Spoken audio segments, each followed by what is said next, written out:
10 साल से तो सरदार बोल नहीं रहा है बेचारा। ये सरदार बोल रहा है, हम तो इसी बात के लिए खुश हैं। ये पट्टा हम भी अपना पहनाएंगे अगर आखिर तक बोलता रहा।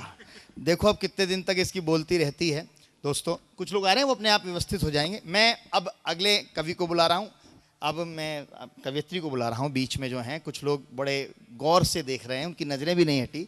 सरदार जब खड़े थे तो पीछे इधर उधर करके देख रहे थे। अब ऐसी कोई दिक्कत नहीं है। कविता किरण वो नाम होता है दोस्तों, जो शायद शहर में पहले भी आई हैं और हर बार उन्होंने अपनी श्रृंगार की प्रस्तुति हमारे सामने दी है। लेकिन वो हास्य व्यंग में भी अपना दखल रखती हैं, श्रृंगार भी पढ़ती हैं, फिल्मों में भी उनके गीत आए हैं। मैं चाहता हूं कि आज हम उन्हें सुने। आप जोरदार तालियों से कविता किरण का अभिवादन करें, अभिनंदन करें। के बीच में आज कविता पाठ करने का मौका मिला है। वाह, तो मैं तो आप सबको प्रणाम करती हूँ। तो मुझे अपनी किस्मत पे कोई शक नहीं। बिल्कुल बिल्कुल, आप इनके घर चले जाओ। हाँ, बिल्कुल बिल्कुल, आप चिंता ही ना करें। देखो ये तो बेचारा सुनील मुंदड़ा तो 2 चक्कर काट चुका बिना बात। बेटा घर जाके खैर नहीं है आज। चलिए इसी बहाने आप लोगों के होठों पर मुस्कुराहट तो आई। माँ शारदा को नमन करती हूँ। जी। आनंदम संस्थान के सभी सदस्यों को बधाई देती हूँ इतने अच्छे खूबसूरत आयोजन के लिए। रास बिहारी जी का भी आभार व्यक्त करना चाहती हूँ, उन्होंने इतने अच्छे कार्यक्रम में मुझे आमंत्रित किया। आज का ये सम्मानित और समृद्ध मंच और सामने उपस्थित सभी सुधी श्रोता, शिष्ट और विशिष्ट अतिथिगण, आप सबको प्रणाम करते हुए मैं अपनी बात शुरू करती हूँ। बहुत अच्छा कवि सम्मेलन आप लोग सुन रहे हैं। जैसा कि राज जी ने कहा कि मैं हर विधा में थोड़ा थोड़ा दखल रखती हूँ। कोशिश करूँगी कि जो निर्धारित समय है मैं उसमें आपको अपनी हर विधा का थोड़ा परिचय करा सकूँ। कुछ मुक्तकों के जरिए आपके दिल के दरवाजे पर दस्तक देने की कोशिश करूँगी। कहाँ तक सफल होती हूँ, आपकी तालियाँ, आपका समर्थन मुझे बताएगा। मैं 4 पंक्तियाँ 4 मिसरे सबसे पहले हाजिर करती हूँ। कोशिश करूँगी कि अपने रचना पाठ से आप सबको संतुष्ट कर सकूँ, आह्लादित कर सकूँ। लेकिन बहुत अच्छा करने की कोशिश में भी कई बार कुछ कमियां हमारे भीतर रह जाती है और तब मैं 4 मिसरों से अपने कविता पाठ की शुरुआत करती हूँ। ईश्वर से इबादत करती हूँ, प्रार्थना करती हूँ। सुनिएगा कि हजारों ऐब हैं मुझ में, नहीं कोई हुनर बेशक। हजारों ऐब हैं मुझ में, नहीं कोई हुनर बेशक। मेरी खामी को तू खूबी में यूं तब्दील कर देना। मेरी हस्ती है एक खारे समंदर सी, मेरे मौला तू अपनी रहमतों से इसको मीठी झील कर देना। तू अपनी रहमतों से बढ़िया इसको कविता जी, मीठी झील कर देना। वाह वाह, आपके स्वर देख के कमल प्रकाश जी गेट पे थे, आ गए चल के। वही कहा, इनको देख के आए हो आप भी। मेरी किस्मत बेशक बहुत अच्छी है और अभी जो लोग बाहर गए हैं वो भी थोड़ी देर में लौटकर अंदर आ जाएंगे। लेकिन कमल जी इतनी दूरी बना के रखना आप। 4 पंक्तियां पढ़ती हूँ। हास्य की बात करूंगी, जस्ट हास्यम के बैनर के तले कविता पाठ कर रही हूँ। कुछ मुक्तक पहले अपने परिचय में पढ़ना चाहती हूँ। यहाँ बहुत सारा जनसमूह बैठा हुआ है। देखिए, इंसान अपनी जिंदगी से बहुत कुछ पाना चाहता है, लेकिन बहुत कुछ पाने की कोशिश में जो कुछ उसके पास होता है, जब उसका भी उपयोग और उपभोग वो अच्छे से नहीं कर पाता है, तब मैं 4 पंक्तियां पढ़ती हूँ। मेरी बात आप तक पहुंचे तो मुझे पूरा सदन बताए कि मेरी बात आप तक पहुंच रही है। सुनिएगा कि जरा पाने की चाहत में ज्यादा छूट जाता है, जो कतरे को मनाती हूँ समंदर रूठ जाता है। कभी भी भूल कर मत आजमाना तुम किरण दिल को, जरा सी ठेस लगने से ये शीशा टूट जाता है। जरा सी ठेस लगने से ये शीशा टूट जाता है। देखिए, आपकी तालियां बहुत कमज़ोर है। जो लोग पीछे बैठे हैं, मैं चाहती हूँ उनका भी समर्थन, उनकी भी दाद मुझे मिले। मुझे ऐसा लगना चाहिए कि इस पार्क में लोग बैठे हुए हैं, गमले नहीं रखे हुए हैं, ऐसा भ्रम न दें। तो जो लोग पीछे बैठे हैं उन लोगों का भी समर्थन, उन लोगों की भी दाद मुझ तक पहुँचे। पंक्तियाँ पढ़ती हूँ। कई बार इंसान भाग्यवादी होकर बैठता है, सोचता है कि जो कुछ मेरे मुकद्दर में लिखा है अगर वो होना ही है तो मैं उसके लिए कोई कोशिश, कोई प्रयास क्यों करूं। लेकिन कहना चाहती हूं कि भाग्य भी उन्हीं का साथ देता है जो अपनी सहायता खुद करते हैं। सुनिएगा कि लकीरें अपने हाथों की सभी को आप पढ़नी है। आप लोग प्रबुद्ध श्रोता हैं, मेरी बात जरूर आप तक पहुंचेगी और आप तक पहुंचे तो आप मुझे बताइएगा कि आप तक पहुंच रही है। लकीरें अपने हाथों की सभी को आप पढ़नी है, खुद अपने हाथ से अपनी कहानी आप गढ़नी है। न कोई साथ देगा जिंदगी की जंग में साहिब, यहाँ हर शख्स को अपनी लड़ाई आप लड़नी है, यहाँ हर शख्स को अपनी लड़ाई आप लड़नी है। तो साहब ये एक जिंदगी एक जंग है जहाँ सबको अपनी लड़ाई खुद लड़नी पड़ती है।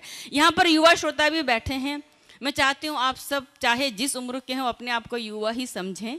4 पंक्तियाँ पढ़ती हूँ, हौसले की पढ़ती हूँ आपके सामने, और हौसला देने की कोशिश करती हूँ, संभावनाओं की बात करती हूँ, और चाहती हूँ पूरा सदन मेरी इस बात का समर्थन करे। देखिएगा, जिंदगी में असंभव कुछ भी नहीं होता है, सिर्फ कुछ करने का मादा, कुछ करने का हौसला हमारे भीतर होना चाहिए। तब 4 पंक्तियाँ आप सबको देना चाहती हूँ कि भरा हो झील में पानी कमल दल खिल ही जाते हैं, हो दृढ़ विश्वास मन में तो हिमालय हिल ही जाते हैं, बुलंदी हौसलों में हो असंभव कुछ नहीं होता, कदम बढ़ते हैं चलने को तो रास्ते मिल ही जाते हैं, कदम बढ़ते हैं चलने को तो रास्ते मिल ही जाते हैं। और 4 पंक्तियां और हाजिर करती हूँ।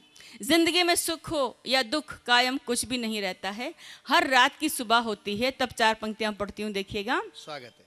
कि हो लंबी रात कितनी भी उसे ढलना जरूरी है, नमक हो ठोस कितना भी उसे गलना जरूरी है, अंधेरा है गहन तेरा किरण जलना जरूरी है, मिलेंगी मंजिलें बेशक मगर चलना जरूरी है, मिलेंगी मंजिलें बेशक मगर चलना जरूरी है। तो मंजिलें साहब उन्हीं को मिलती हैं जो मंजिल की तरफ अपना पहला कदम आगे बढ़ाते हैं।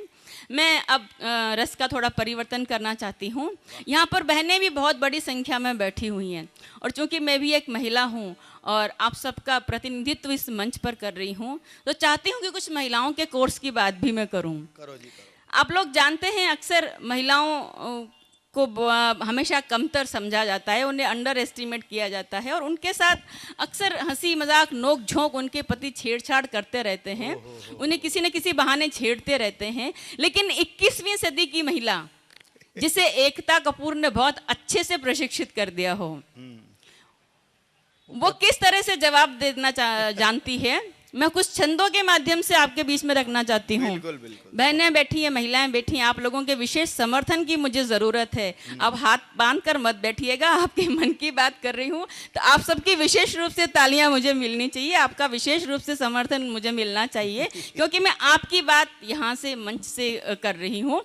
सुनिएगा। अच्छा, महिलाओं, मैं 4 पंक्तियां पढ़ना चाहती हूँ। महिलाओं के स्वाभिमान को अक्सर अभिमान की संज्ञा दे दी जाती है, तब 4 पंक्तियां मैं पढ़ती हूँ महिलाओं के हवाले से। इस शेर में अना एक शब्द आएगा जिसका मतलब होता है स्वाभिमान से, और रकीब एक शब्द होता है जिसका मतलब है शत्रु। तब 4 पंक्तियां पढ़ती हूँ, सुनेगा और मेरा समर्थन करे पूरा सदन।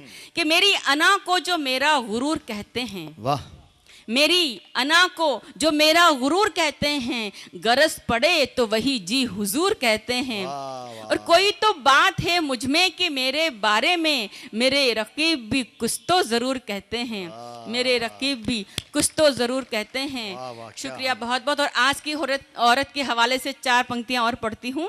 पढ़ो जी, पढ़ो। कि सहमी सहमी भोर नहीं हूँ, कोमल कच्ची डोर नहीं हूँ, लड़ सकती हूँ हर तूफान से, औरत हूँ कमजोर नहीं हूँ, औरत हूँ कमजोर नहीं हूँ। और जस्ट हास्यम के बैनर के तले प्रोग्राम हो रहा है, मैं हास्य के 2-3 छंद आपके बीच में रखना चाहती हूँ और महिलाओं के मन की बात करना चाहती हूँ कि आप भी जवाब दे सकती हैं और बेशक देती होंगी। आप लोग जानते हैं कि महिलाओं को अपने मायके से बहुत ज्यादा प्रेम होता है, और उनकी इस कमजोरी को लेकर अक्सर उनके पतिदेव उनसे नोकझोंक करते रहते हैं, उनको छेड़ते रहते हैं। लेकिन वही कि 21वीं सदी की महिला किस तरह से सरवाइव करती है, अपना बचाव करती है, जवाब देती है, आपके सामने छंद रखती हूँ, आनंद लीजिएगा। लीजिएगा। कि दरवाजे पर देख गधापति को मजाक सूझा, सोचा अपनी पत्नी को कर दे खबर जी। आनंद लीजिएगा कि दरवाजे पर देख गधापति को मजाक सूझा, सोचा अपनी पत्नी को कर दे खबर जी। पत्नी से यूं बोले, सुनती हो मेरी प्राण प्रिय, रिश्तेदार आपके हैं आए अपने घर जी। पत्नी दौड़ी द्वार पर, पड़ी गधे पे नजर, माजरा समझ झट बदले तेवर जी। और घुंघटा निकाल बोली, जाओ पिया तुम ही जाओ, और कोई नहीं ये तो है मेरे ससुर जी। वाह वाह वाह वाह वाह वाह। तो अब देखिए, मैं कविता पाठ कर रही हूँ और पीछे खाना पीना चल रहा है, मुझे यहाँ श्रम करने लगा दिया। देखिए, मैं राजजी ब्राह्मण की बेटी हूँ, किसी को खाते पीते नहीं देख सकती। आपकी ससुराल से आया है? हाँ, मेरी ससुराल से तो जो हमने भी कहा आया ना, है, गधे जी लेकिन हैं वो क्या। मेरा निवेदन है कि मेरे लिए चाय का कप रख दीजिएगा, ऐसा ना हो कि नहीं नहीं, आप चिंता मत करो, ऊपर भी फैला सकते हैं। नहीं, वो आप अपने ऊपर फैलाइए। लो जी, रख दिया रख दिया। पंक्तियां छंद पढ़ती हूँ, देखिएगा। बिल्कुल बिल्कुल। पति पत्नी का रिश्ता आप जानते हैं बड़ा ही भावुकता से भरा होता है, हाय हाय। लेकिन कई बार भावुकता में बात बिगड़ भी जाती है, बड़ी समस्याएं भी पैदा हो जाती है। और किस तरह से होती है, छंद प्रस्तुत करती हूँ, देखिएगा और आनंद लीजिएगा जी, देखिएगा और आनंद लीजिएगा। सुनिएगा। हाँ, उन्हीं अब देख आप- के ले रहे हो आनंद। अब इनका नाम भी रास बिहारी है और ये काम भी वैसा ही कर रहे हैं। लगता है आज यहाँ इनकी श्रीमती जी श्रोताओं में नहीं बैठी हैं। तो भाभी जी, आप घर जाके निपट लीजिएगा इनसे। रोज का काम है। हाँ सही है जी। देखिए, घर में बोलने का मौका तो मिलता नहीं है, इसीलिए आज यहाँ बोल रहे हैं। फिर भी चार पंक्तियां मैं इनको समर्पित करती हूँ आप कि निपटाओ। इन्हें हर बात को हंसकर उड़ाना खूब आता है, नहीं सुनते किसी की है सुनाना खूब आता है, मगर वाकिफ नहीं शायद अभी ये इस हकीकत से, हमें महफिल में रंग अपना जमाना खूब वाह, वाह, आता वाह, है, हमें महफिल में रंग अपना जमाना बढ़िया। खूब आता है। और देखिए, राजजी महिलाओं से पंगा नहीं लेना चाहिए। तो आप ही तो कह रही हो, देखिए। सुनिए, अब मैं देखिए, कहना नहीं, मानूं कि नहीं मानूं, नहीं, क्या करूं? बिल्कुल मानिए, देखिए, लेकिन उस तरफ। अच्छा, और आप मैं पूरा वाक्य बोलिए कि उस तरफ देखिए। नहीं, मुझे लगा इतने प्रबुद्ध तो आप होंगे ही, अजमेर के रहने वाले हैं आप। लेकिन देखिए, पंक्तियां पढ़ती हूँ, महिलाएं हर हालत में घातक सिद्ध हो सकती हैं। और किस तरह हो सकती हैं, मुझे किसी शायरा की पंक्तियां याद आती हैं कि मैं जो तलवार उठा लूंगी तो डर जाओगे, अच्छा जी। मैं जो तलवार उठा लूंगी तो डर जाओगे, और अगर प्यार से बोलूंगी तो मर जाओगे। इसीलिए अच्छा है आप दूरी बनाए रखें। मैं छंद पढ़ रही थी, आपके सामने रखती हूँ, छंद सुनिएगा। पढ़ो जी, आप तो कि भावुकता में एक दिन पति ने पत्नी से कहा, प्रिय तुम ही मेरी अर्चना, तुम ही उपासना हो, तुम ही पूजा, तुम ही आरती हो, तुम ही वंदना हो, तुम ही मेरी साधना हो, तुम ही आराधना हो। हाजिर जवाब पत्नी थी, पति से यूं बोली, पिया तुम भी मेरे लिए बहुत विशेष हो, और तुम ही रमेश मेरे, तुम ही महेश, और तुम ही मेरे कलकत्ता वाले कमलेश हो। तो आप सोच सकते हैं उस पति पर क्या बीती होगी। और आपको बहुत पसंद आया तो एक छंद और सुना देती हूँ, फिर मैं आगे बढ़ूंगी, सुनिएगा। रमेश पसंद आया। और रमेश जी की तो बाँछें खिल गई। अच्छा, रमेश जी की बाँछें इसलिए भी खिल गई क्योंकि उन्होंने मायावती का जिक्र किया था, वो चुनाव चिन्ह है, ये रंग है। सुनेगा कि पति बोला पत्नी से, अपनी अर्धांगिनी से, रामायण के आदर्शों पे मैं भी चल सकता हूँ। राजा दशरथ ने किए थे विवाह 3-3, 2 विवाह मैं भी अभी और कर सकता हूँ। पत्नी बोली, प्राणनाथ दशरथ बने जो आप, मैं भी द्रौपदी की परंपरा को निभाऊंगी, और 3 रानियों के राजा आप जो बनेंगे स्वामी, मैं भी 5 पांडवों की रानी बन जाऊंगी। तो साहब, आजकल की 21वीं सदी की पत्नियों से पंगा लेना ठीक बात नहीं है, और महिलाओं का सशक्तिकरण का ज़माना है ये। खैर, चुनावी दौर चल रहा है, चुनावी माहौल है। मैं चाहती हूँ कि कुछ इस परिवेश से जुड़े हुए कुछ दोहे आपके बीच में रखना चाहती हूँ। राजनीतिक माहौल है,